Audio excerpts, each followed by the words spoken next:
Hello everyone and welcome to my channel. This is the 56th part of What If Deku Had Psychokinesis. I hope you enjoy. Link to the original story and author in the description. Chapter 56, Vacation's End. By the time Star and Stripe landed on her family's apartment building, she had circled the island a few times and had even crisscrossed it too, leaping around the outer wall and sometimes just letting herself sail off into the ocean where she would float for a little while before she was kicking out of the water, soaring through the air and landing back on the island's walls. Getting inside from the balcony, Star and Stripe casually let her costume retract into its tech ribbon before becoming the small capsule she always carried with her along with her pogo stick if she was going anywhere in her smaller form. Back in her dress, which was designed to stretch over her enlarged frame, Melissa entered her home with some trepidation, not sure what she was expecting. Honestly, a part of her wished she had just stayed over with Izuku and Ochako for the night. She wasn't sure she wanted to deal with the fallout of the night's attack, and spending a night with those two honestly wasn't sounding that bad of an option at the moment. Those two definitely have an attraction to them. Maybe it's not too late to go knocking on their door. Hey kid. Melissa's thoughts interrupted. She turned to find All Might sitting in the living room, hunched over and just looking dead tired. And very strained. Melissa had heard the change in tone in her uncle's voice. So she looked at the weary man and sighed. Before we start, I know about you. So I know this, Melissa motioned to him, is hurting you, so just drop it. All Might looked at Melissa, either too tired or just unable to hide his surprise, but either way, he apparently wasn't up to even trying to deny the fact. With a long sigh, All Might's body hissed with steam as he shrunk back down. For how long? Melissa took a seat across from him. About when I started my quirk training. All Might let out a small chuckle that had too little mirth in it to sound natural coming from him. That long? Why didn't you say anything? Melissa shrugged. You're always smiling. So I kept smiling too. This time, All Might's soft tired laugh did have the right amount of a mirth to sound natural coming from him. Seems like I taught you more than I thought. Yeah, there was an awkward pause as the two didn't seem to know what to say. Yeah, this sucks. Definitely should have bummed it on Midoriya and Uraraka's couch. Deciding that ignoring the problem wasn't going to make things any easier, Melissa just ripped off the band-aid and got it over with. Where's Papa? Melissa assumed he must be in bed or in custody, All Might answered sadly. Though he immediately put his hands up when he saw the way Melissa's face twisted. Hurt, betrayal and for an instant, rage, flashed over her features. It was his idea. I wanted him to wait until tomorrow at least, but he was insistent. Melissa buried her face in her hands, as she rubbed her brow. Damn it! Damn it, why is he doing this? The governing board just got embarrassed by this whole thing and they'll use Papa as their sacrificial lamb to appease. I didn't turn him over to Island's custody, All Might cut in. I turned him over to the American embassy. Melissa's head snapped up. You? He didn't say who he wanted to be turned over to, you see. So? I gave him into the custody of people I feel I may have more sway with. All Might rubbed his hands together. While I was there I put in a request to speak to someone in charge. To discuss the events, and to go over how things are going to move forward. I specified I wanted to speak to someone that would be able to speak to the governing board here. Someone with some weight behind his voice. All Might looked at Melissa with something of a smile. Being me, well, the people there were more than willing to give me a list of individuals that could fill that role. And at the top of that list, happened to be Commander Agpar. Commander, it made sense. Agpar would have connections to Island since it was under his leadership that the Tiamat missiles were developed here. So he would have a huge voice for American military interests and investments in connection with Island. Which also meant he had a lot of weight to throw around when dealing with the board. So he'll be on site tomorrow. And I'll be having a discussion with him on how things could move forward. Well, him and the governing board. On how things could move forward. All Might shrugged. I'm not the most politically savvy person in the world. But I know enough to know I still have some favors I can call. At the very least, this should give David the best chances, even if he doesn't feel like he should get them. Your voice does still carry a lot of weight back in the States. Should I? All Might held up his hand. I think it would be best if you sat this one out. Either you'll be dealing with people that know your connection and that'll put you in a compromised position with them, or you'll be dealing with people who don't and they'll wonder why you're sticking your neck out for David. Which could get messy. Best you let me try to deal with this first. You could also deal with the same scrutiny. Yeah, but I'm old and, well, at this point, I'm kinda past the point of needing to worry too much about that kind of stuff.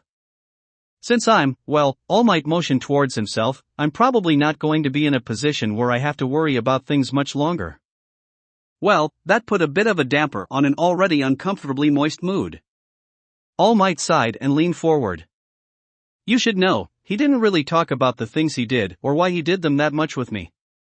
He said enough that I could put it together, of course, but his focus wasn't on his crimes. It was on you. Me? It really hit him, all the things he said and was doing. He realized he was so focused on the past, he couldn't see what was right in front of him. The shame on David's face when he said it out loud. I think it was another reason he wanted to be locked away. He couldn't bear the thought of how you would look at him after everything. Damn it, Papa. Well, I guess that's another thing I'm going to have to give him a piece of my mind about. Melissa sighed. Ideally before Mama gets her hands on him. Does she know? I called her and informed her of the situation. She's getting everything settled on her end to fly out here as fast as she can. But it'll still be a couple of days. Hopefully. I'll have David's side of things settled by then. Melissa nodded. Okay. So at least get some time to figure out what I'm going to say to Papa after pulling such a stupid stunt. My advice, until I tell you what's going to happen. Try not to think about it. Maybe spend the day with young Midoriya and young Uraraka. I do plan on giving them and the rest of the class a little reward for everything they did. I'm sure you'd be welcome for your role. Oh, what are you doing? No earthly idea. Ha ha ha ha ha. It wasn't that funny, but seeing the complete befuddlement and lost expression on her uncle's face just sent Melissa into an uncontrolled laugh. And at least for the moment, she felt like she could breathe. I'll let you go, get changed, and get some sleep. After a night like this, we could all use some shut-eye. All Might got up and shuffled more than walked over to his guest room. As Melissa watched him go, she felt a question rise up and rest on her tongue. It wasn't the time for it. Not after everything. But also, sometimes the best time to get the truth is when people are too tired to lie. Why Midoriya? All Might stopped and turned to look back at her. Why'd you pick Midoriya, and not me to be your successor? All Might had fully turned to look at her, but before he could really get a handle on her question, she followed it up with another. Why'd you decide to give him one for all over me? The look that crossed All Might's face would have been hilarious if the topic wasn't so serious. All Might openly gaped at Melissa before his mouth closed and formed a hard line. Young Midoriya. Whoa. Melissa didn't like that her uncle was directing some frustration towards Izuku. I overheard you two talking the other day. And knowing what I already knew, I confronted him. Confronted? Remember when we all went out to get burgers? All Might blinked, then he did recall when Melissa had gone off to follow Izuku. And I kinda threatened him. You threatened? Yeah, when she saw how All Might looked at her, something clicked. Oh, yeah, I threatened him when I was like this. She motioned towards herself. See, Midoriya sorta, kinda, knows about me. Another pause as All Might facepalmed. How? My time ran out and he followed me into a room just as I transformed. Ha, ha. All Might bowled over, clutching his sides. Ha. I can't, ha ha ha.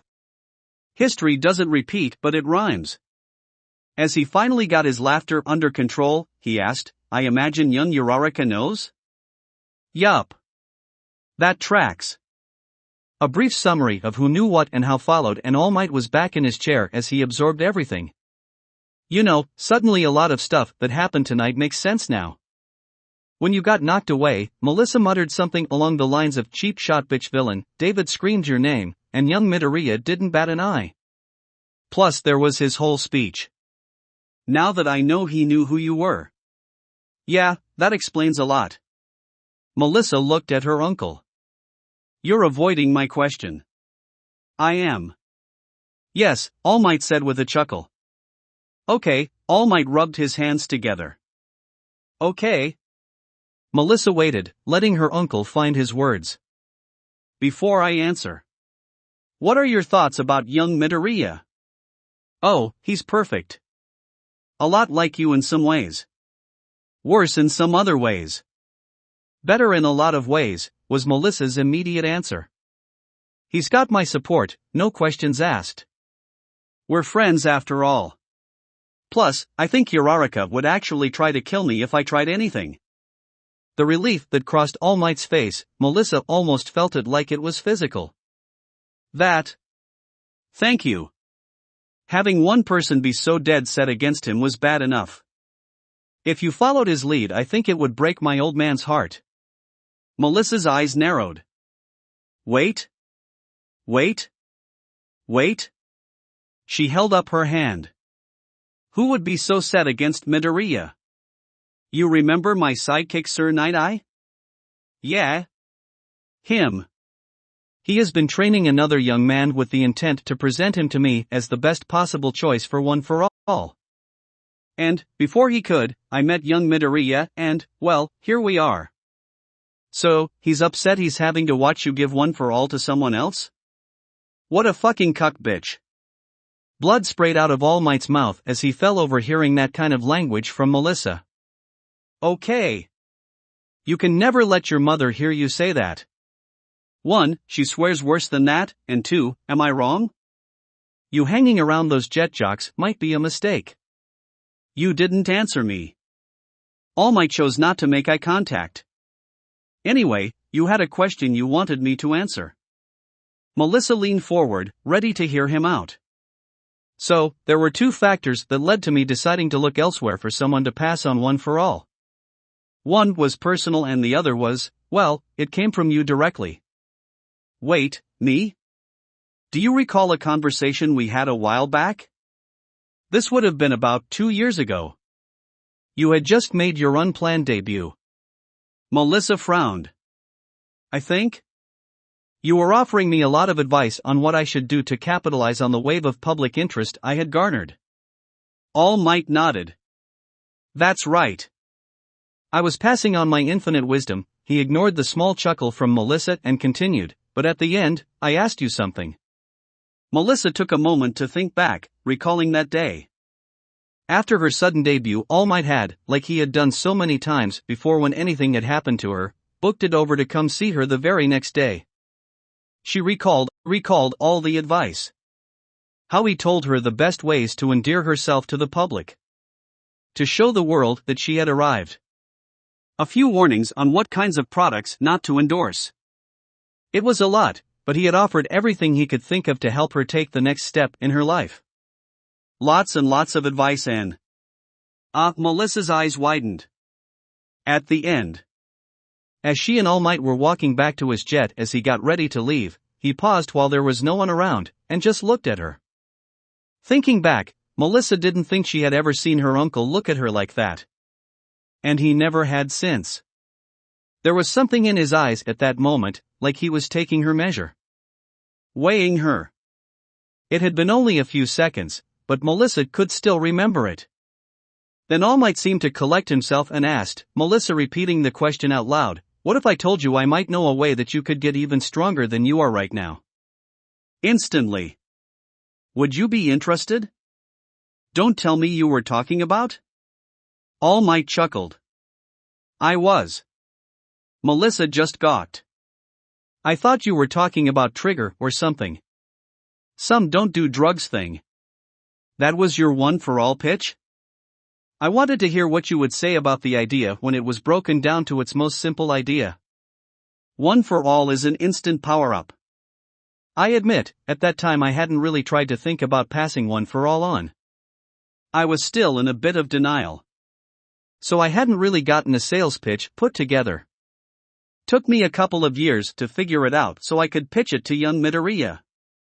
All Might said with a laugh, but you were rather upfront with your disinterest.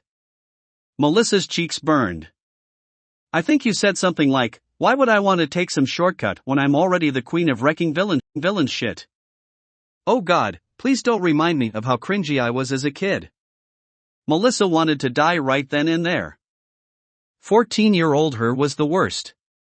Wanting to move on as quickly as she could, Melissa pushed for the second reason. All Might became a little more somber. That second reason is why I didn't pursue the topic with you again. Honestly, you had shown that you had every right to one for all after I had asked the first time, but, he sighed, I didn't want to have to put you in a position where you'd be forced to lie to your parents. The hypocrisy of that reason was not lost on All Might, since he had actively helped Izuku lie to his own mother. But he supposed with Melissa, things were a little more complicated.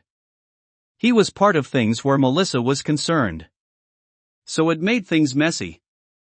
You didn't want me to have to do the same thing to Mama and Papa as you'd been doing. Yeah. Melissa supposed she could accept that. Their family had to deal with more than its fair share of lies and secrets. Looking at it, it was those lies, despite being for the best intentions, that had caused this mess to begin with. Thank you, Uncle Might. I think I understand now. One for all was a tricky thing.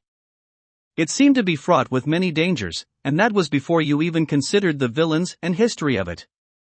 It was the secretive nature of it that could cause so many problems. Melissa had an idea of how Izuku was trying to deal with it. From the little she had been told, he was trying something different, at least to a degree. So she supposed, with her own experience with dealing with these sorts of things, she could help Izuku deal with the pitfalls he was trying to avoid.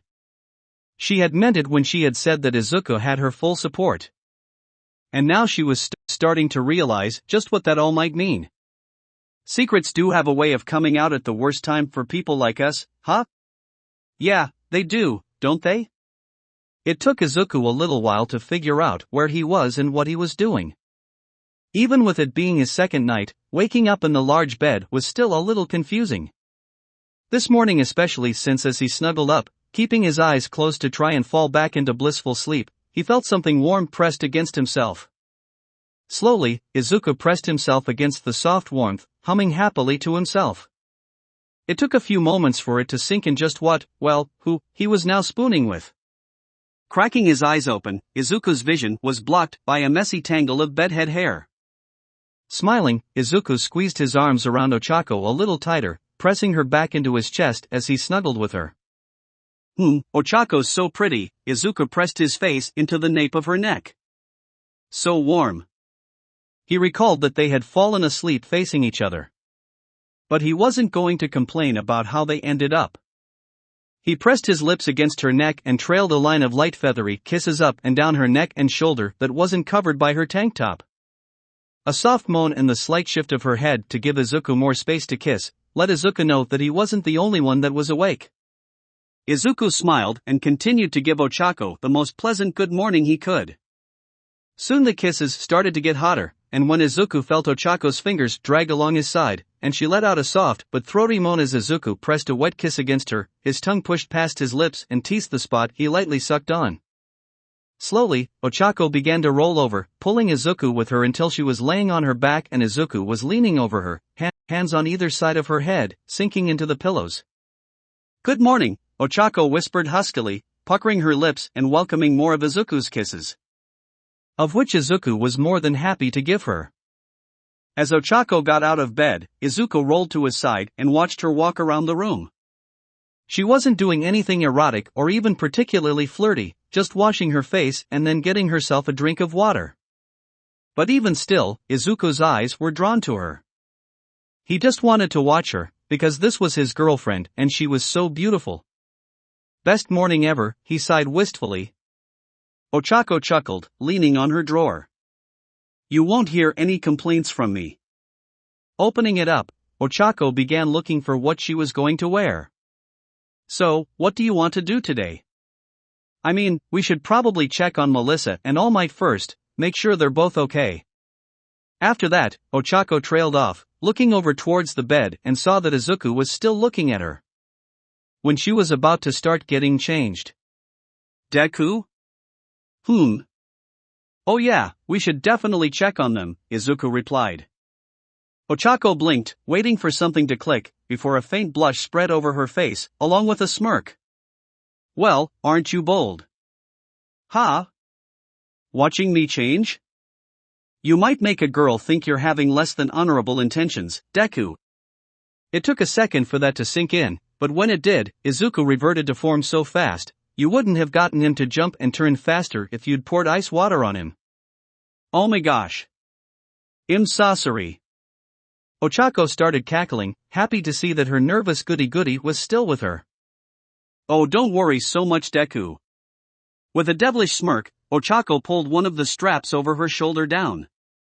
Maybe I wouldn't mind if you watched me change. The chirp Izuku made almost had Ochako rolling. Oh, she liked this a lot. Flirting with Izuku when he flirted back was great, but now she also got to experience some of the fun only Himiko had gotten to do, too. Flirting with a boy that was just too pure. Absently, Ochako rubbed a few of the bruises along her neck and collar. Well, not too pure, she thought with a small thrill of excitement. I'm sorry, Izuku repeated. I don't know what I was thinking. Ochako frowned. Hey, it's okay. I was only teasing you, Deku. Also, turn around. I'm still dressed. When he did, Ochako wasn't sure she was a fan of the worried and thoughtful look he had. Hey. Ochako, I mean it. I shouldn't have been looking at you like that. I've just been so caught up in how incredible everything is. I got carried away. Ochako waved him off with a reassuring smile. Deku, really? You have nothing to apologize for. We've both been doing stuff we probably wouldn't do otherwise. That's the fun part of everything. So, do you think we've kinda went a little far with the Izuku motion towards the tub? Everything?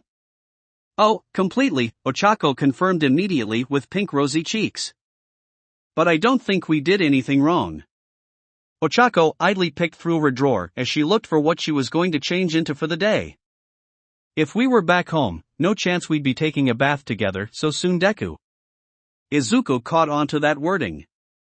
So soon still meant that this sort of thing was going to happen eventually. But we're on vacation, we're not home right now.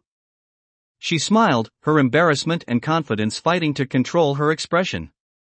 What better time to push things a little far, right? Izuku nodded in agreement, though he was pretty sure Ochako could say the sky was green and he'd agree with her.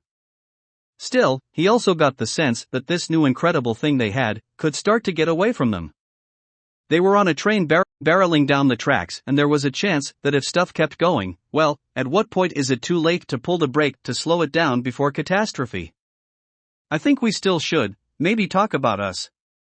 And how we want to handle things going forward. Oh sure, we definitely need to do that, Ochako agreed immediately. We need to figure out rules, how we want things to go once we're back. Lots of things we need to make sure are figured out for both of us. But Ochako tossed a shirt over her shoulder, then strolled over to Izuku sitting on the bed and poked him in the chest. That's for when we get home. We still have one last day of our vacation. And I say we enjoy it and leave the responsibilities for later, As she hummed flirtily, her finger trailed up Izuku's chest, making him shiver as it ran over a few of the bruises she'd left, before resting under his chin. Izuku gulped. So does that mean you'll let me do that thing you promised back during finals? When Ochako's eyes started to smolder almost immediately, Izuku knew she knew what he was talking about. You know, Deku, Ochako was still swaying her shoulders, but was now looking at him. Not directly, but her eyes were on him. When all this is over, I wouldn't mind letting you find out what's hard, and what's still soft. There was a pause, then Ochako tossed the shirt she had grabbed onto the bed before she turned and fell onto her back, sinking into the soft comforter next to Izuku. Raising her arms, Ochako lay them so they were above her head. Her black tank top rode up, exposing her toned stomach, as she lay in the most open and inviting position she could, using those romance book covers with the main heroine laying on rose petals as an example. Smoke puffed out of Izuku's nose as his face went beet red and his mouth dried. Ochako? Oh my gosh. Oh my gosh. She isn't. Ochako smirked and winked. She is. Izuku had just expressed his worry that they should be careful, that maybe they were going too fast. But as his eyes traveled up Ochako's bare legs and thighs to the tight black gym shorts that hugged her hips, up her exposed, sanity-melting, tummy, and then the swell of her chest, only covered by a thin black tank top with a pink bralette peeking past the seams, suddenly he couldn't remember a single concern he'd had.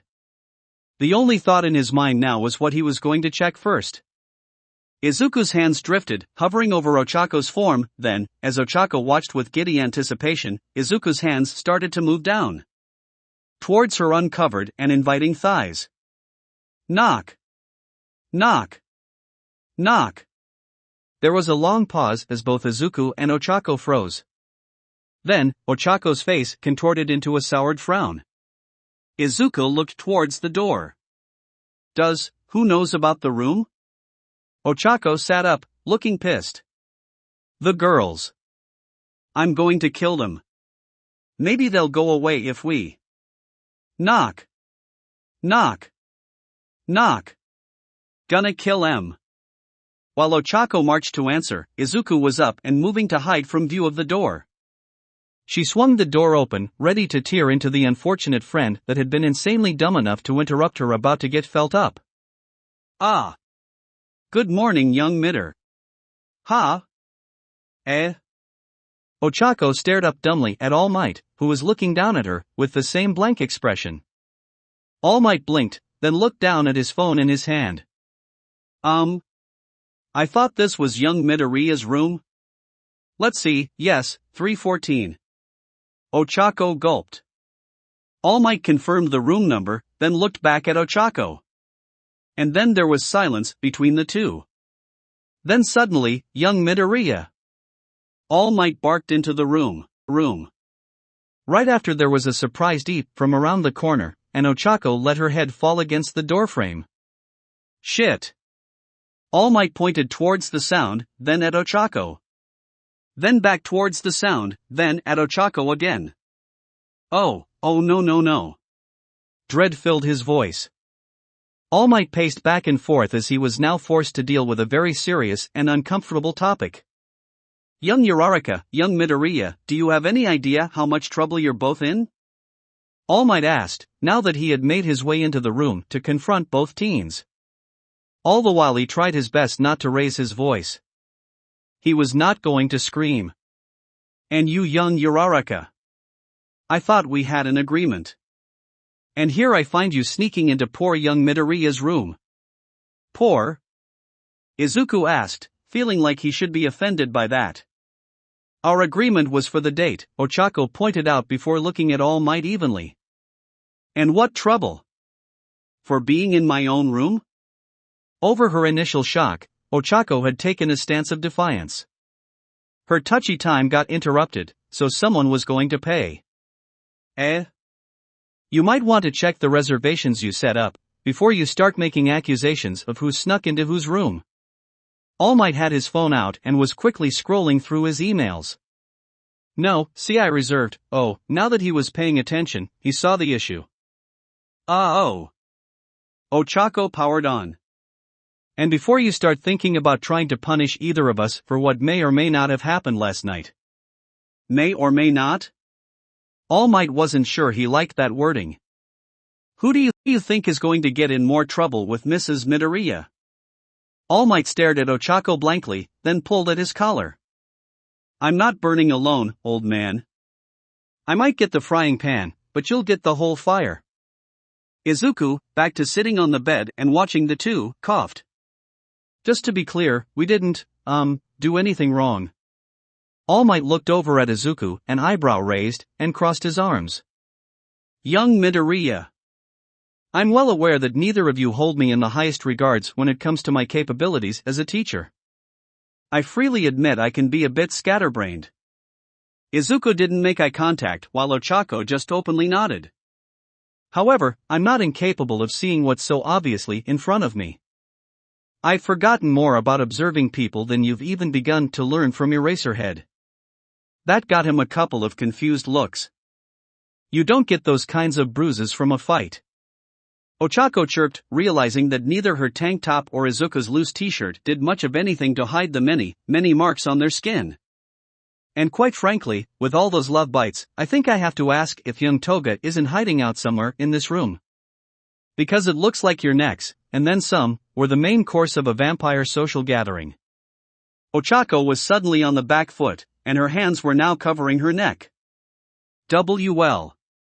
It's, I said we didn't do anything wrong and I meant it, came Izuku's defiant and surprisingly frosty retort. I asked Ochako if I could give her a hickey. She said yes, and when she asked if she could give me one, I said yes. All Might was tempted to cut in and say they gave each other more than just one, but the tone and demeanor he was seeing was reminding him of when Izuku had snapped at Recovery Girl back in Hosa City. And after seeing that, he knew it was better to let Izuku say his piece. We just survived another villain attack. We wanted to find some comfort with each other after, and yes, it was a little more than just kissing. We've done nothing that could put either of us in an uncomfortable or compromised position, or put our future plans in jeopardy. We're mature enough to know what is and isn't appropriate. Izuku paused, then added, so you shouldn't have to feel you need to warn us not to have sex just after we got together. Ochako's eyes bulged at Izuku just coming out and saying the S-word, while All Might now looked extremely uncomfortable. You trusted us with One for All and you trust us enough to point us in the direction of All for One. So maybe you should trust us with the less life-threatening stuff too.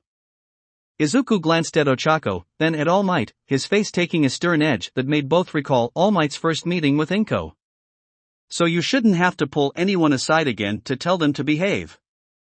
Both All Might and Ochako swore they saw a little fire flicker out when Izuku added, because that makes me think you might be making some insulting assumptions about Ochako. All Might flinched like he had gotten punched in the face. Okay. Note to self, the boy's already hair-trigger temper revolving around young Uraraka just got a lot more delicate. Clearing his throat, All Might decided that defusing the situation was the best option. Seems like you've given young Midoriya quite the confidence boost after only a day together, huh? I guess, said a slightly taken aback Ochako. Izuku shrugged. I have a beautiful girl that likes to kiss and bite me. That'll do it. Ochako covered her face. Deku, please, don't say it like that. And just out of curiosity, odds of me getting one of you out of here and into another room? Heck no. Yeah, no chance. Right, okay, you've been here 2 nights already. At this point, making a big deal out of it has a good chance of getting 1 or 2 Midoriyas after me. I'm not built for all of this, so can we just move on to why I came by? That sounds like a great idea, Ochako agreed. Izuku nodded as well. He'd said his piece and was back to his normal demeanor. So, maybe I should get to the reason for my visit. All Might paused. And I'll just ignore the fact there's an empty champagne bottle over there. Izuku scratched at his neck while Ochako was back to her previous stance. I burn, you burn? First and foremost, you should know Melissa and I talked quite a bit last night. Over a few different things. Firstly, I know you both know about her. So I wanted to thank you both for doing everything you could to help her preserve her identity. I mean, we knew how important keeping a hold of that part of her life was. So of course we'd try to help her, Izuku said simply.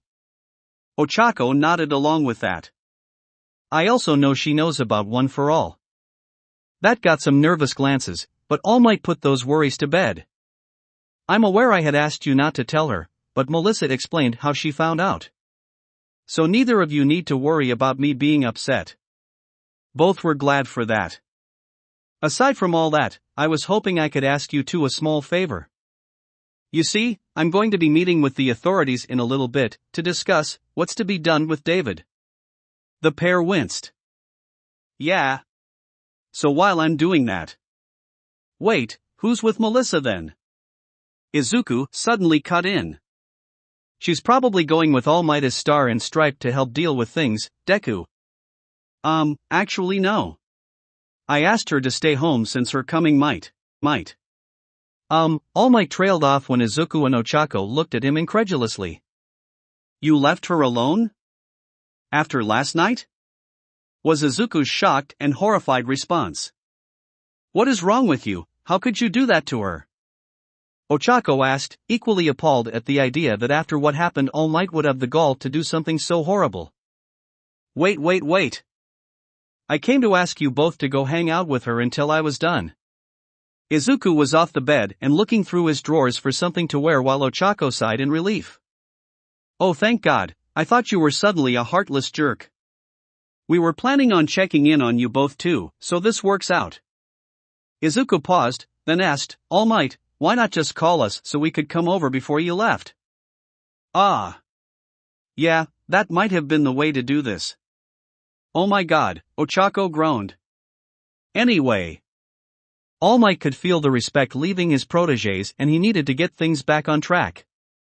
I was thinking you two could take her around the island and maybe find a good spot for a little cookout. I wanted to reward you and your classmates for the jobs you all did last night. Oh, that sounds like a great idea, Izuku said with a smile. Ochako was about to immediately agree but paused. Wait, everyone. Does that include Bakugou? He assisted too, young Uraraka. How Ochako didn't let out a swear then and there, only God knows. Shortly after, All Might left and Izuku and Ochako hurried to get dressed so they could get to Melissa. Ochako looked Izuku over and felt a blush spread over her face. It dawned on her that while Izuku had been decently careful with where he had left his love bites on her, she, hadn't. Izuku's marks on her were easily hidden by her top, but her marks definitely had gone too high up on his neck. So the shirt he had pulled on was not going to cut it. Like, at all. And while she had the convenient excuse of their big fight last night to explain any bruises, she'd rather not fall back on that if possible, and rely on out of sight out of mind. Hey Deku, it's a pretty mild day again. You could probably wear another layer over your t-shirt. Izuku blinked and looked down at himself, and pulled at his shirt under the vacation shirt lettering across the front. Is there something wrong with what I'm wearing? Ochako scratched her cheek. Well, no. Not exactly wrong. You look great, it's just, it suddenly became difficult to just come out and say she had chewed on him too much last night. God, I was fucking thirsty last night, wasn't I? Deku, see, come here. Ochako pulled Izuku over to the mirror over the bathroom sink. See? Deku looked at his reflection, leaned forward a bit, turning his head side to side, looking himself over. Then reached up and played with his bangs. What, you think I need a haircut? I got one not that long ago. Haircut? Ochako facepalmed so hard. Oh, she was going to have to say something. Deku, the hickeys. Izuku blinked, looked at himself. Oh. What about them? Oh. Deku, you can still see them. Ochako waved at his neck widely. She could not believe this. Even when Izuku was behaving like a dense knucklehead, she was sure he would have noticed those. So why was it? Oh, am I supposed to hide them? It wasn't just the question that threw Ochako for a loop, it was the fact he was asking it so genuinely. I mean, I don't see why I need to. After all, Ochako was sure he was about to bring up the comparison to their battle bruises, but they're your marks showing I belong to you. So I should make sure people see them, right? Like a badge of honor, or something like that. He ran his fingers over the couple that could be seen. Don't you want everyone to know that I'm yours? Ochako gulped as something raw ran up her spine and made her shiver. That had to have been one of the most dangerous things she had ever heard come from Izuku. And she had heard him moan last night. She wasn't sure there was a horny bat strong enough to bunk her at that moment. It also didn't help that Izuku had said it earnestly, and not in some kinky, sex-driven way. It was his honest-to-God belief he should be showing those marks off. This, plus the fucking muscle mommy nickname from last night, really drove home just how completely smitten he was with her, and that without any trace of a filter, he had no problem showing how much of a love-blinded simp he was. Deku's going to fucking murder me with this shit. Then when she looked at him again, she gulped. Oh fuck, I want him to fucking murder me. Ding dong. Melissa groaned as she reached for a couch cushion and put it over her head. After waking up, and putting on something that resembled an outfit, she had plopped down on the couch, flipped on the TV to some anime and had sat staring at it all day without actually watching it. At least with her uncle gone, she didn't have to pretend to be a functioning human being. Ding dong. She pushed the cushion down, and ignored the doorbell. This was her day off, apparently, and she was going to use it to mope around and act like a couch potato. Ding dong. Ding dong. Melissa ground her teeth. Are they seriously just going to keep? Ding dong. Ding dong. Ding dee. Ding dee. Ding. Ding. Ding. Ding. The pillow was chucked off, bouncing off the ceiling before it landed back on the other side of the couch. Are you kidding me? Melissa sucked it in as she stormed for the door, not sure if she was going to scream at whoever was crazy enough to. Ding, ding, ding, ding, ding. Still be ringing her bell like a fucking lunatic, or break their fucking nose and then yell at them. Almost crushing the doorknob into mangled metal, and very nearly ripping the door off its hinges if not for the incredible work quality of I-Island, Melissa sucked in a deep breath and got ready to unleash hell. Melissa! Good morning! Good, you're here. Only to find the smiling, beaming faces of Izuku and Ochako looking back at her. The roar clogged up her throat, not that either of the two seemed to notice. Izuku reached out, grabbed her hand and, without letting her get a word in, pulled her out of her doorway. And you're already dressed too. Great. Come with us. Wah. Ochako closed the door behind them as the two pulled the completely befuddled Melissa with them. Agpar was not having a good morning. Suffering from horrible jet lag and lack of sleep, he was now looking over the most up-to-date reports he had over the incident last night and he wasn't sure if he should be adding cream to his coffee, or whiskey. The members of I-Island's governing board, and representatives of the other backing nations that were with him for this meeting, also looked like they needed something strong to mix with their drinks. He had been personally requested to be here, and there were enough higher-ups in multiple branches of the government that had agreed that him accepting the request was the best option. So one flight later, spent getting filled in on the shitshow, a couple hours of sleep and now going over these new reports. Well, he was thoroughly done. And it wasn't even 11 o'clock yet. Sirs, came a buzz from the intercom. He's here. Agpar sighed. Send him in. He paused and confirmed, it's just him, correct? Yes, sir. Agpar felt just a tad of relief. One potentially angry hero he thought he could deal with. If Star and Stripe decided to get involved, well, that could get messy. Agpar could only assume that All Might had talked her into letting him deal with the fallout, and he was grateful for that. All heads turned as All Might walked into the room. Everyone watched him very carefully. All Might was known around the world, and his accolades got many people on edge. This meeting was to determine what was going to happen to the hero's best friend. This was extremely uncomfortably personal. So everyone was looking for some sign that he was coming into the meeting with dangerous intent. Fortunately, that didn't seem to be the case. He seemed calm, dressed for the meeting in his suit, and not for a fight with his costume. He did take a moment to glance at the assembly. Agpar knew he had originally requested that this be a more personal meeting, but the representatives at the embassy had been right when they said that while he did have a good amount of sway with the board, he could not just outright come to a decision and enforce it on them. Nations had representatives here, but Island was its own nation. Everyone, thank you for agreeing to this meeting with me. All Might bowed. The recent events have been a strain on all of us.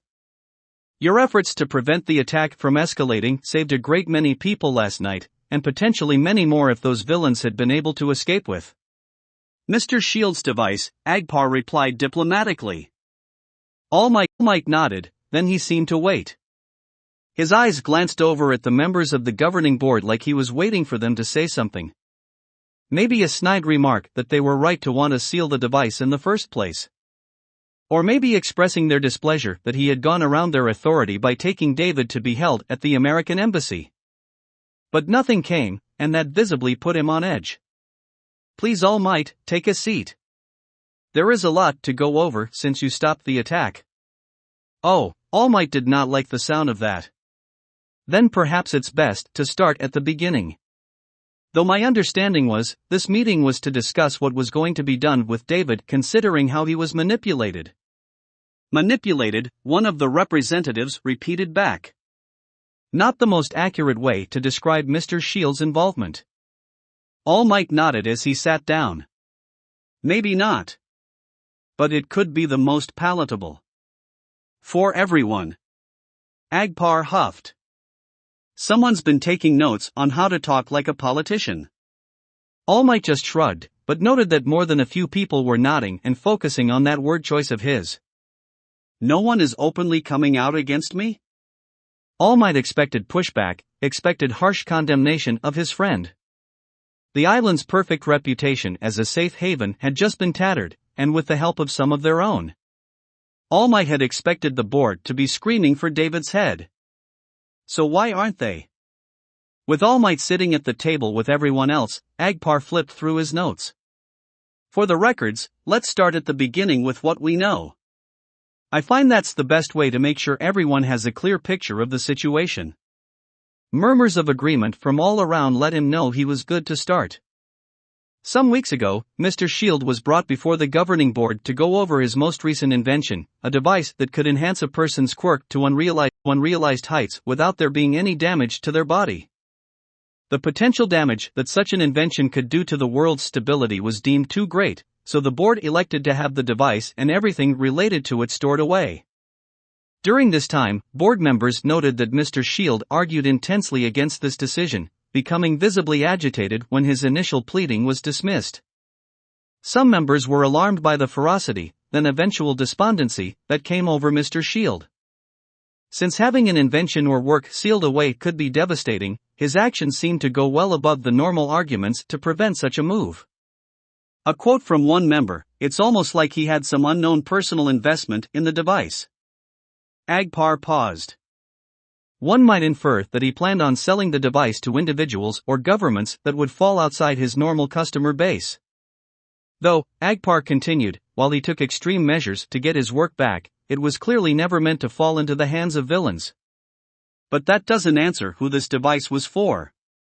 Me, All Might answered immediately. And the way some heads snapped to look at him, you'd expect them to need ice packs to ice down the whiplash. David created the device for me. The people all had varying different reactions to that little bit of info.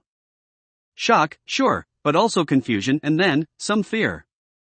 Because while All Might was a hero, he was also already incredibly powerful. So him being made even stronger had them on edge. For you? You asked Mr. Shield to make you such a device? Asked the representative from Japan. All Might shook his head. No. I only learned about it last night. Before I delivered David into custody. Why would Mr. Shield even want to make this for you? Agpar asked. Simply? I'm getting old. He waited for that to sink in. Time is the one enemy no one can defeat and, well, I've been a hero for a long time now. I'm not the spring chicken I used to be. I've spent the last couple of years preparing for how villains will react once my age starts to become noticeable. What I failed to do was think how my friends would react when they began to notice. All Might sighed. And because of that, David began to desperately try to find a way to prevent what he thought was the worst possible outcome. And I wasn't able to see how the idea of me having to step down had affected him so much. I suppose I share in the responsibility of what happened here. That, Agpar tapped the desk. Could explain the extreme steps he took, if he was working under the assumption that only his work could preserve you. Desperate people are easily manipulated. Several members of the group nodded. Agpar moved on. After this, according to the reports and recordings taken from the Tower Vault, Mr. Shield was then convinced by his assistant Samuel Abraham to stage what he was led to believe was a fake villain attack. During this time, they would be able to steal back the device and research. However, it's clear that this was all a ploy by Mr. Abraham to get the device into the hands of his compatriots. During the attack, it was your students that were able to disrupt these plans and free the captured heroes, resulting in the villain's plans falling apart. The Japanese representative cleared his throat. Having children from UA once again involving themselves in a matter that should be left to professionals. That Midoriya being at the forefront of it again as well. One might wonder what you're teaching these days. Agpar cut in. At no point were the children aggressors in any altercation. In fact, they took multiple steps to avoid combat as they tried to get Mr. Shield's daughter to the control room.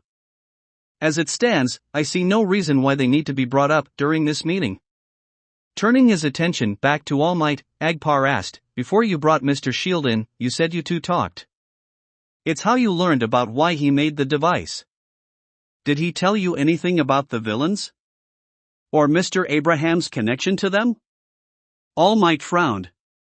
David didn't have much to say about the villains themselves. Up until the attack, he was working under the impression they were fake. He had no idea about their affiliations, or anything about them personally. But, he mentioned the sudden change in Sam once everything started to come out in the open, and some of the things being said between that metal-manipulating villain and Sam. Anti-quirk sentiment? To put it mildly. He said Sam acted like a completely different person. The language used was xenophobic. Purebloods, true humans, and a lot of other nonsense. The stuff he heard said between them seemed to come right out of an old world history book, when quirks were first manifesting. But nothing specific? No. A murmur went through the members of the meeting. All Might watched them. It didn't seem like they were all that surprised, but at the same time, their disappointment was clear, and their nervousness was obvious. So when they noticed All Might looking at them, clearly noticing, the governing board at least, shied away from his gaze. What in the hell is going on? All Might, have you heard of an organization known as Hummerize? Agpar asked. All Might hummed, rubbing his chin as he thought about that. I think it's a name I've heard of before. But not in a villain organization context. Perhaps in the same breath of quirk singularity, or as some call it, the quirk doomsday theory? Yes. I think. It's a religious movement or something. Founded in Atheon, right? It was a long time ago, but All Might recalled it was brought up as an organization to be added to a potential watch list. Cult would be a better term. But yes. That's them. In the past few years their influence has spread to many countries, opening over 20 branches. Their teachings tend to attract quirkless individuals, with their warnings that those with quirks are headed towards oblivion. Quirkless, huh? When people started to develop quirks, what constituted as a human was thrown into question. Do you think this group is responsible for the attack? Unfortunately, we don't know for sure. Right now, we have very few leads we can follow to investigate. We were hoping Mr. Shield might have mentioned something to you. All Might narrowed his eyes. Few leads? I'd say you have multiple leads. I'm sure once you interrogate the villains, All Might trailed off when Agpar shook his head. The villains are all dead. Assassinated during transport. What? Agpar folded his hands on the table. The villains had been moved to a secure hospital after the attack, basically making sure they weren't in immediate medical danger. The plan was, after the checkups, they would then be moved to a secure location on I Island until transport to I Island's prison could be complete. But, when security went to check on Mr. Abraham, they found him with his wrists slit open. After finding him like that, security rushed to get the remaining villains moved, hoping to prevent more potential death by making sure they could be monitored more closely. But while they were getting moved, they were killed. Agpar motioned, and a monitor flickered to life, playing footage of the incident. The villains, cuffed and wearing quirk suppressing restraints. Some were getting loaded up into vans when suddenly there was a streak of green, a spray of blood, and then arrows were shot into the villains' skulls. A few more shots showed that the attack was hitting multiple locations around the hospital as they had spread them apart to prevent any attempted escape. The last one to die, Wolfram, had already been loaded into the van which was screeching away. A green streak twisted before an arrow shot through the van. Footage switched to Wolfram slumped over, the arrow sticking out of his chest. How did this happen? With the island's security returned, this shouldn't have been possible. The footage changed again. This was recorded with aerial weather cameras, some few thousands of feet above the city skyline. It took All Might a few seconds to figure out what he was seeing. At first, it was just a dark sky. The sun had only just begun to peek out from over the horizon. Then the sky began to twist as a dark mist spread out.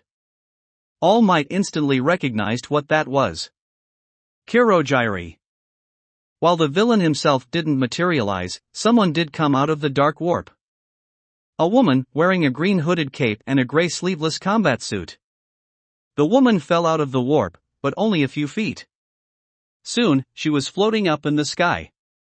All Might watched as this unknown woman held out her left hand and a longbow formed from it. Then the woman began to fire shot after shot, green streaks curving unnaturally downward until the arrows hit their marks. Then, just as soon as she appeared, Kirogiri swallowed her up and they were gone. Multiple quirks again. All for one. The attack took place above the range of the island security, and was so fast, there wasn't time to counter. So, not only did these members of the governing board preside over the first villain attack on the island, they were also the ones that allowed a second incursion by another villain which led to the deaths of the villains who attacked first. Cutting off any potential leads into the case. If things weren't so fucked up, All Might would have laughed. No wonder they're all being so agreeable. They're grasping at straws to try and come out of this with their political careers intact. Agpar watched All Might and saw that he was quickly getting a handle on the situation. Have there been any attempts on David's life? No. He's been kept secure since you dropped him off. Ever since the attacks, I've had him moved into the deepest part of our embassy with tightened security. What about Sam? Do we know if there was any attempt to get to him before he committed suicide? None. It appears that they were lying in wait for the villains to be moved.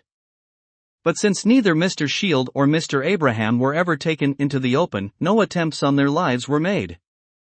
And now that they've carried out their attack, it's doubtful they try anything again. Similar to when the League of Villains used Kirogiri to attack UA. I would agree. All Might replayed the news he had just learned in his head.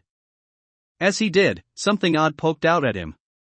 Forgive me, but earlier you asked me about this Humorize organ cult. Why are you suspecting them in particular? Sam's rants aside, that's not enough to narrow down to a single group. And from what hasn't been said yet, I doubt any of the villains talked while in your custody. Agpar nodded. You're correct. They all kept their mouths shut. It was Mr. Abraham that led us to Humorize. Though we don't have any concrete proof, nothing that would allow any hero or government agency to act on at least. But you have something? The screen changed, and All Might hissed through his teeth. Images of Sam's room were displayed, with the walls and floor covered in blood. Though, as All Might looked, he realized it wasn't random puddles and splashes. Holy shit. He wrote a message. He did. He quoted several passages from Humorize's Bible. That's why we're interested in them.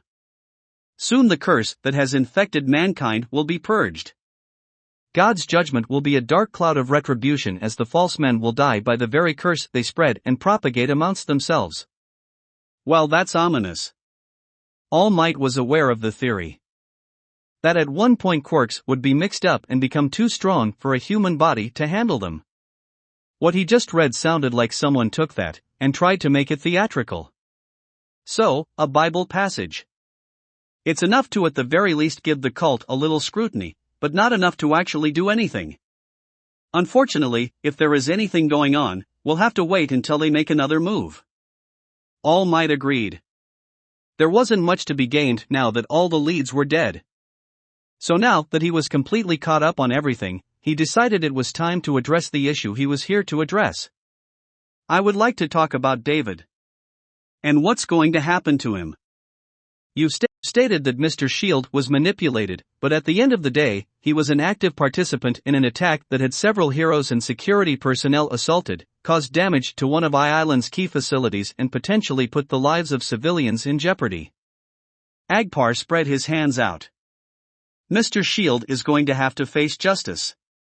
In the court of law and of public opinion. All Might leaned forward. I can think of some people's opinions that should make you more concerned than others.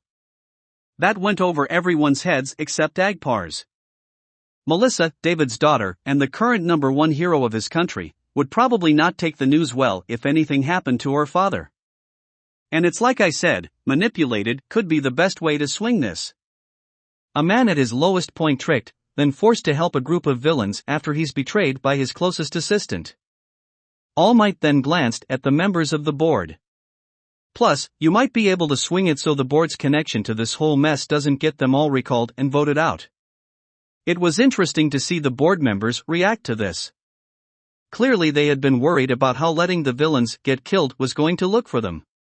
But the implication that their initial act of sealing away the device triggered everything made them sweat.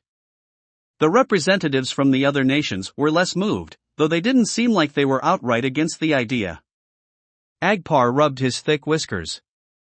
That almost sounds like blackmail, All Might. I'm not smart enough to pull it off trying to blackmail a whole government. But I know a thing or two about governments and cover-ups. Sometimes the best solution is the one that's the cleanest, right?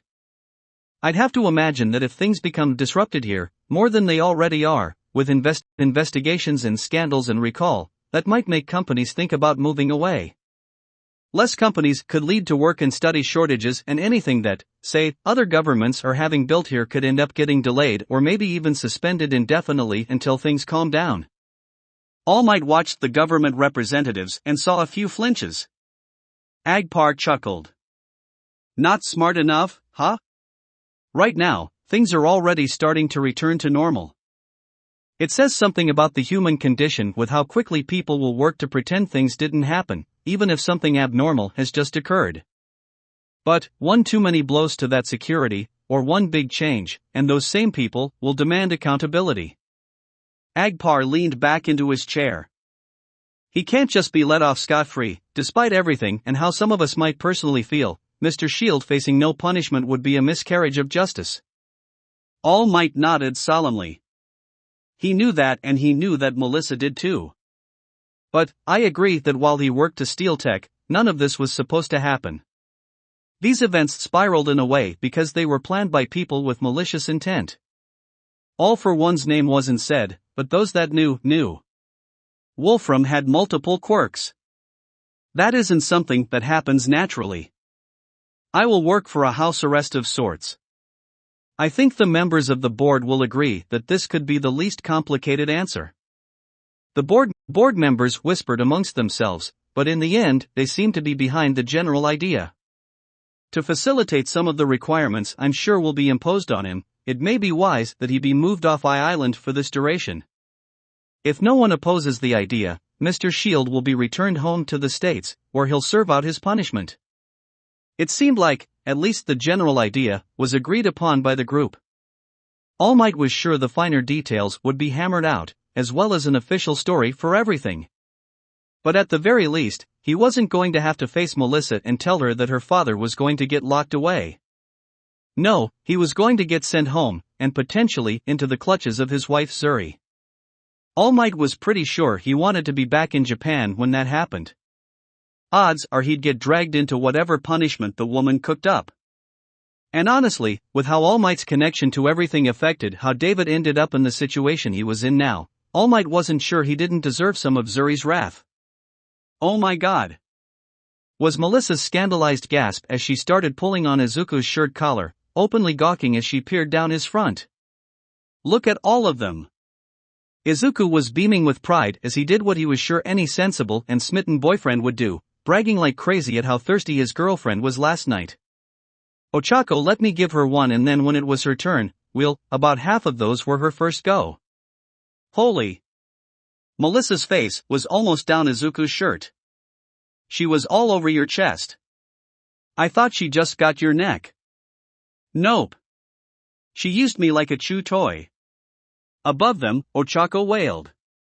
Oh, she got one of your nipples too. That must have hurt." Izuku laughed. "It did, but it also felt really good."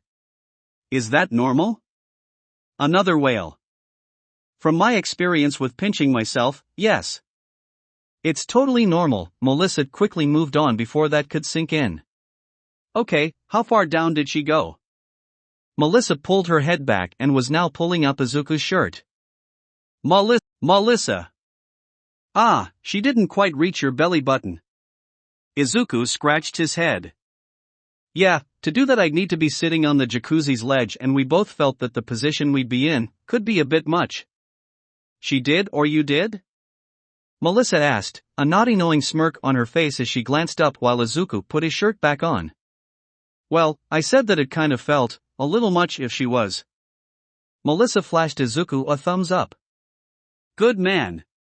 And as for you?"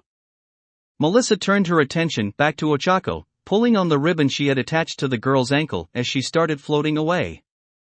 "How many love bites did you get last night?" Getting put back on her feet, Ochako's face burned as she came under Melissa's excited stare. With steam practically coming out her ears, Ochako rolled the collar of her shirt down, showing off the ring of marks around her collar.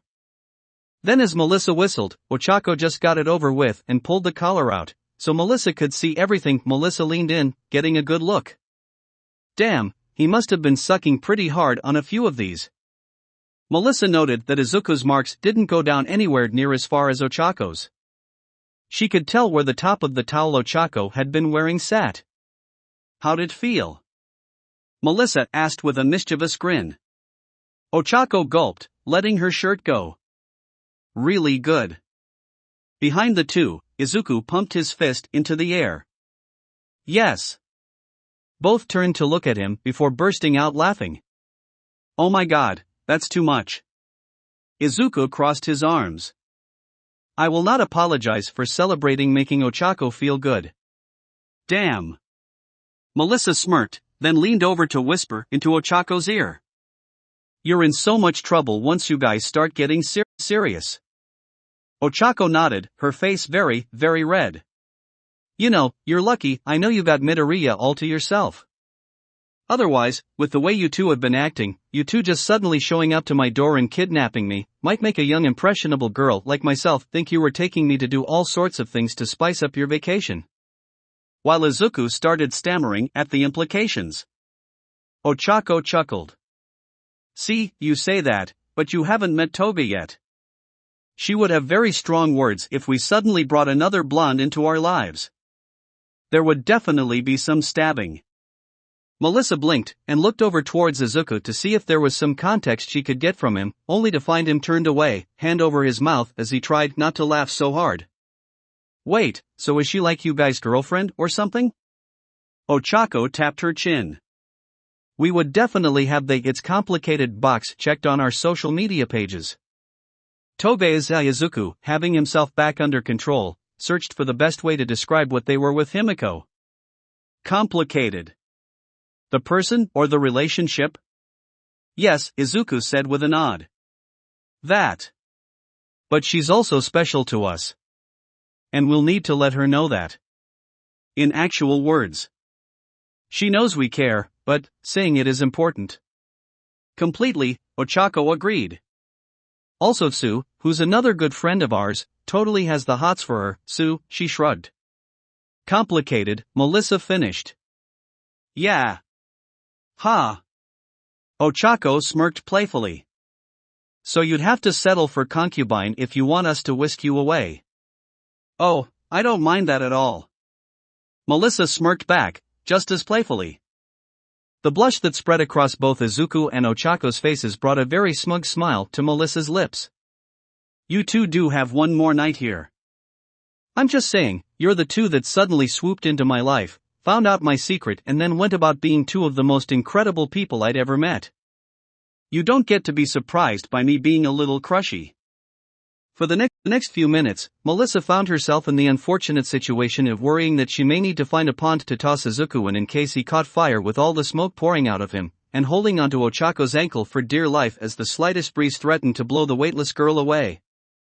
A little while later, by which point Ochako and Izuku had recovered enough to get back to the task at hand, the trio came to a spot that Melissa was sure would be perfect for the cookout her uncle wanted. So the three went to work, making sure the area was claimed. While they did, Izuku heard a sniffle that grabbed his attention immediately. Melissa? Melissa hurried to wipe her eyes. Sorry. Guess I didn't realize how much I needed this. Just, give me a second, will you? They helped Melissa sit down and waited with her as she let herself just cry. But what had started as her pent-up emotions after everything that had happened with her father, soon drifted into new feelings. She was crying for selfish, childish things. I don't want you two to go, she whispered out between sniffles, taking off her glasses and trying to dry her tears. God, I sound like a baby. But, you two are the first people I've felt like I could talk to. I don't have to be one or the other. I can be me. Damn it, I don't want to lose this. Melissa felt arms encircle her on both sides. Izuku and Ochako leaned in and hugged her, offering what comfort they could. For Melissa, who had gone so long without hiding herself away from only a select few, family and men of rank, feeling this kindness from people she saw as true friends, it was exactly what she needed. Here, give me your phone for a second. With Melissa back to her old self, Izuku held out his hand to her. Melissa did as asked and handed it over. Izuku took it and then quickly typed away. After he was done, there were twin pings from his and Ochako's phones. There we go. Ochako, knowing exactly what he had done, cheered. Oh quick, take a selfie with that. Izuku and Ochako crowded to Melissa's side and she, not getting it but also just enjoying the fun mystery, took a selfie with them. Post that in the group chat, Ochako said as she quickly typed away on her phone. Melissa blinked and finally took a second to see what Izuku had done. A quick glance found her looking at a whole new group chat, with Ochako's name pending a message. Deku Squad? Don't worry about that, Izuku muttered, reminding himself that there really needed to be a new vote over that name. Say hi to all your new friends. Melissa blinked. My wa. Welcome to the squad, Melissa. You're one of Deku's nerds now, Ochako said with a big smile. Uraraka, NWFRND. SYH1. H. Shinso, so you Atdan 3 are 1 huh? Uraraka, Sharpix. Ochako waved at Melissa, urging her to share the selfie and introduce herself. While Melissa tried to keep up with the sudden change, Izuku gave her a little nudge. I know you can't just go around telling people everything, but I promise you, everyone in here will listen to you and talk with you regardless if you're big or small. And I made sure you had Ochako and my numbers, in case you needed to talk. Or FaceTime, or anything. We might not be able to stay on the island with you, or travel to America, but we're still here for you. Melissa suddenly felt like she was going to cry again, but instead, overcome with so many joyous emotions, she just did the first thing that came naturally to her. She bent down, wrapping an arm around both of the dorks, and planted a kiss on their cheeks. Thank you. Thank you, you're both just so amazing. You two might be making me serious about earlier. While Izuku and Ochako both blushed and stammered, Melissa started typing in the chat room, introducing herself and telling everyone she was an inventor going to Island Academy as well as All Might's niece. She then posted the selfie she had taken with the pair. A few seconds, came more messages, welcoming her with selfies of them waving. She recognized a few names from the night before. H. Toga, H0LYFCK. You are tall. 1. Melissa snorted at that. So that's Toga? Yup, came the dual confirmations. She looks like a handful. Yup, came the dual confirmations. Melissa looked at the picture of the fanged girl. I could totally take her. Ochako stammered while Izuku's eyes sorta glazed over. I'd love to see that. Deku. Ochako looked at him aghast. You're not supposed to say that out loud.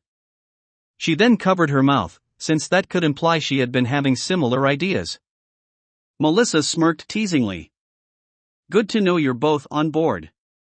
M.Hatsum, ring in equal to a ring in equal to. M.Hatsum, in th intra of thgr0p. M.Hatsum, no touching my client. M.Hatsum, wth infree 0 or tech. The playful mood suddenly chilled and Melissa felt her brow twitch. Inferior? Izuku suddenly felt a shiver run up his spine. Oh. Hopefully none of his friends would dare mention what he had been wearing last night. Todoroki, that separate IDM Midoriya had LST and 1 GHT smed alright to M3. I wonder how much trouble I'd get in if I helped make Todoroki's face match on both sides. Suddenly the group chat was filled with back and forth as Melissa and May got angrily acquainted. After some gentle nudging, and with Izuku all but sure he was going to get killed when he got home, the trio sent All Might a message about where a good spot to hold a cookout was. A little while later, he arrived, carrying a large grill and enough food to feed a small army. Soon the rest of the students of 1A arrived and everyone chowed down. Melissa got to introduce herself to Ijiru and Mezu, thanking them for helping with the hostage situation in the tower. Meeting Katsuki was, in the most polite way to describe, an experience. His brash, loud, and condescending way that he claimed he could have handled everything, made Melissa just stare at him. His comment that extras should just keep their heads down and let the experts deal with stuff was shocking. She had met people who were full of themselves before, but this took the cake. When no one from the class seemed put off by it, she looked at Izuku for some help. That's just Kaken, Izuku said while he went back for another plate of food. What he means, Kyuka said between bites, is that he's a total B. Momo reached over to try and get Kyuka to stop while Katsuki snarled at the rocker girl. Shudo casually picked up his plate of food to get out of the blast radius. Care to say that over here? I'll blow out your eardrums. Up yours. Kyuka added a middle finger to show she didn't care at all. Tenya quickly stepped in to remind the pair that they were UA students and should behave as such. Fortunately, before things could escalate, Ijiru came to the rescue. Because as he happened to walk by Izuku to get to Katsuki, his eyes picked something up. Dude?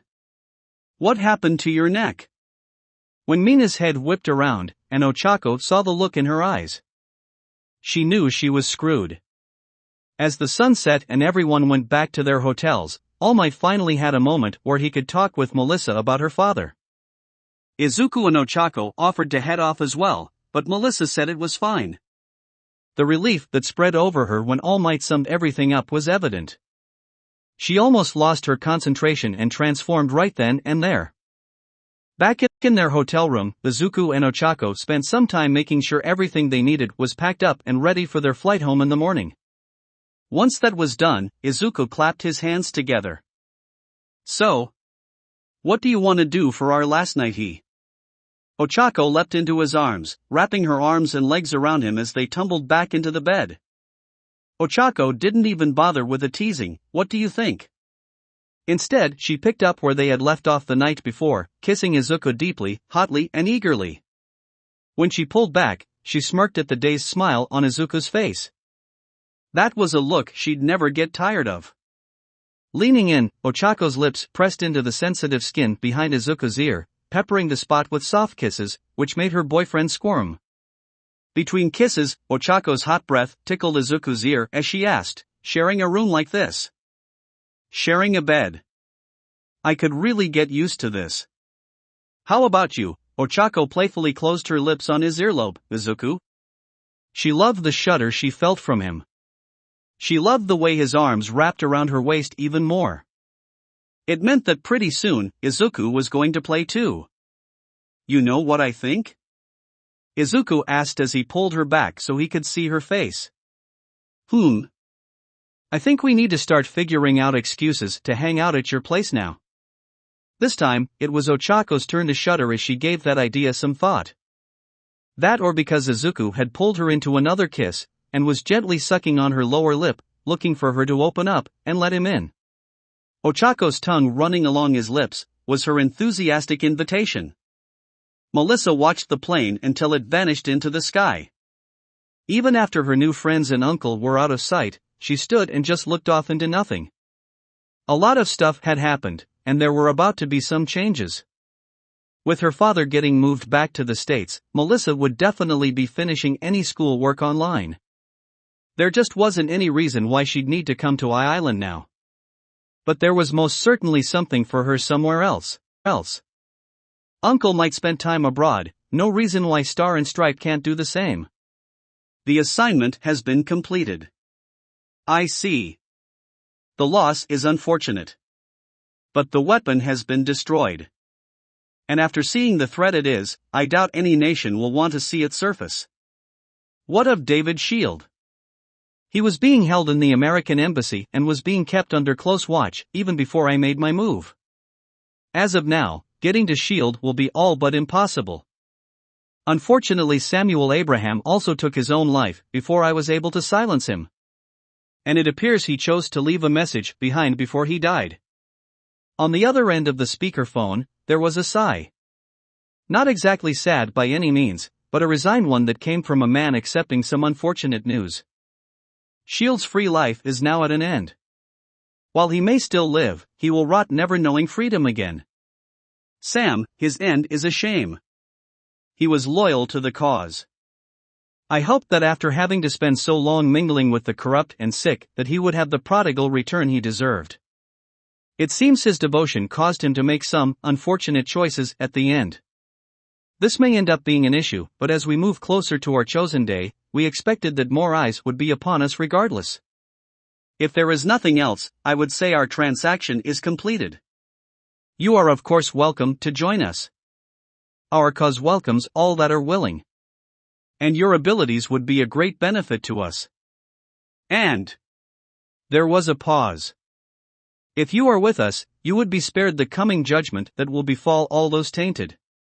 The dark bar was quiet as several eyes turned to look at Barrows. The hooded archer tapped her fingers on the wooden bar top. I will have to respectfully decline. I've already been hired for a new job, which I get the feeling is going to be better for my long-term health. Especially since I doubt either of you will be able to afford letting the other live. Very well. Then I wish you good fortune. Until you and the rest of your kind are wiped off the face of the earth. The soft click from the speaker ended the call. Barrows picked up the phone, before clicking it back into place, ensuring the call was ended on both sides. What a fucking prick, Tamura muttered while he went back to flipping through the channel on the TV. Religious nutjobs anticipating the end of the world are nothing new, Chimera said while looking over the box of gear that Jiren had sent, and helping one member try on theirs for the first time. And you, quit struggling. These things are supposed to be a tight fit. Said member could only make strangled angry sounds while their mask was being test-fitted. To his side, Spinner snickered as he went back to work adding more blades to his magnum opus. He ignored the worried looks everyone in the room gave him as he worked. The computer monitor, still displaying sound only cracked as the man behind it chuckled. Nor is he the first to use such messages to amass followers and lead them to kill. Cult leaders are a truly fascinating thing from the old world. Men without real power controlling so many with just their words. Barrows glanced over at the monitor. Will you be taking back the quirk then? Since it was part of the deal when I was still contracted to Fleck Turn? His research into Trigger, in exchange with arming his men to better their chances with their mission. That won't be necessary. Float is yours. I'm sure you will put it to good use going forward. Speaking of going forward. A very angry grumble was the group's one warning as Lady Nagant walked into the room, carrying a cracked open beer and looking like she wanted to fight. Anyone want to explain why she's even here? All she does is everything I can do. Everything you can do, but better. Barrows was undisturbed as she was poured a drink by Kurogiri. Clearly they wanted someone that could do the job. She glanced at Kana evenly. That didn't have to look like that. Kana felt her eye twitch, hating that she had to reach up and wipe some of the suds from her brow so it didn't drip into her eyes. The shampoo and conditioner that was soaking her scalp was supposed to help stimulate her hair's growth. It was just a pain in the ass having to leave it in for so long. Plus, unlike you, I wasn't rotting in a cell for, what was it, a decade at least? So my skills aren't rusty. Heads turned to watch the pair. As hilarious as the situation looked, the more mature villains in the room knew full well that any fighting between members, like Barrows and Kana, would very well mean they would at best be down one member of the league. Now Barrows. It's unfair to make such assumptions. Kurogiri can attest that Lady Nagant's skills have not diminished during her time in Tartarus. While she may not be able to use her quirk at the moment, she was happy to demonstrate her talents when supplied weapons from Jiren. Has Jiren found those last members yet? Tamura asked offhandedly. I'm almost healed up. So we better get those people here soon. I'm ready to do something. He's reported that he will be bringing in 3 more individuals in a few days, Kurogiri informed him. Spinner tightened a belt holding a hatchet to his growing sword. Let's hope they're not nutjobs like that one guy. Freaked me the fuck out. He looked like he wanted to cut me open with those teeth of his. Tamura scratched at his neck. Finally. Once they're here, I can go on the offensive, right? Soon. Once an opportunity presents itself, you'll have your chance, Shigaraki. Tamura's nails dug deep into his skin in irritation. That wasn't the answer he had been hoping for. Not that he was surprised. He supposed he was supposed to be tactical or some shit. And how are we supposed to know when that opportunity is? We could be waiting around forever. Oh, I doubt that. Now that we have someone on the inside, you'll have everything in your favor. What do you mean visitation is suspended indefinitely? The security guard eyed the girl through the inches-thick glass at the reception desk. He really wished she wouldn't glare at him like that. Those damn eyes of hers, it was like she was looking at him through the lens of her sniper's scope. Besides him, Shishikura stepped forward and pressed his hands down on the desk, so he could look down at the visitor. Let me make this clear. Extreme circumstances allow us to void any perceived visitation rights you may think you have. And no, you do not have the right to know what these circumstances are. The girl frowned. The courts have said. We have already submitted paperwork to the court stating our position. Their previous ruling is now suspended until the situation has been resolved. Shishikura stood back up and crossed his arms. I suggest you leave the premises. Harassing the faculty could end up earning you room here if you're not careful. Shishikura watched the girl carefully. Watched those damned eyes twitch as she took everything in. Finally, after it was clear she wasn't going to get her way, the girl turned and left. Besides him, the receptionist sighed and rubbed his brow. That kid freaks me the hell out. Shishikura grunted. Sir, what exactly are we going to do? She could file a report or... Until the HPSC's done with their investigation, we don't let any news of the incident get out. And any report she tries to file will get buried as well. The president herself is keeping an eye on this, so there's nothing that little bastard can do. I wonder why she came by though, this isn't her normal visiting hours. Or day. I had to call you because we had nothing prepared. Shishikura just shrugged. School's out. Just make sure everyone knows not to change the story with her. One silent train ride home and the young woman walked into her messy apartment. Scrap pulled apart appliances, shelves and drawers overflowing with electronics and unfinished work, and more than a few packets of hair dye. How she could move around without tripping or having her school uniform catch on something was a small miracle. But where some would see chaos, she would claim it was her system. Sitting down at a small workbench, the young woman casually fingered a soldering iron she had left on. Something she'd get told off about, if she was at school. Here, by herself, she could let her system flourish. With a sigh, she reached into the bench drawer and pulled out a surprisingly undamaged postcard. Given its pristine condition, it couldn't have been left in the drawers long, otherwise it'd be a torn-up mess. A day or two old, at most. On one side, there was an amusing hologram image. Look at it one side, and you had an office worker, imprisoned in their cubicle. But, angle the card, and the picture changed, to that same office worker, now wearing a tropical shirt and hoisting an oversized tiki drink. With the caption, "Free at last." Amusing, if taken at face value. But paired with the simple message on the back, and it changed everything. "See you soon, kiddo." The young woman chuckled. "Guess you really got out of that hellhole, huh, Mom?" That will be it for this part. I hope everyone enjoyed. If you did, please leave a like and comment if you want part 57. If you want to hear more from me, subscribe. I hope to see you all in the next one.